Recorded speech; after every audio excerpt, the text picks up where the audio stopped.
কৃত্রিম বুদ্ধিমত্তা হলো কম্পিউটার বিজ্ঞানের একটি শাখা, যেখানে মানুষের বুদ্ধিমত্তা ও চিন্তা শক্তিকে কম্পিউটার দ্বারা অনুকৃত করার চেষ্টা করা হয়ে থাকে।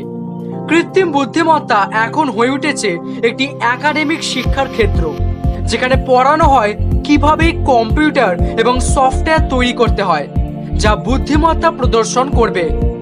মানুষের বুদ্ধিমত্তা ও চিন্তা শক্তিকে কৃত্রিম উপায়ে প্রযুক্তি নির্ভর করে যন্ত্রের মাধ্যমে বাস্তবায়ন করাকেই কৃত্রিম বুদ্ধিমত্তা বলে। কম্পিউটারকে মিমিক্স কগনিটিভ এককে আনা হয়, যাতে করে কম্পিউটার মানুষের মতো ভাবতে পারে, যেমন শিক্ষা গ্রহণ এবং সমস্যার সমাধান করা। কৃত্রিম বুদ্ধিমত্তা অর্থাৎ এআই হলো মেশিন দ্বারা প্রদর্শিত বুদ্ধি। কম্পিউটার বিজ্ঞানের ক্ষেত্রে এআই গবেষণার ক্ষেত্রটি বুদ্ধিমান এজেন্ট এর অধ্যয়ন হিসেবে নিজেকে সংজ্ঞায়িত করে।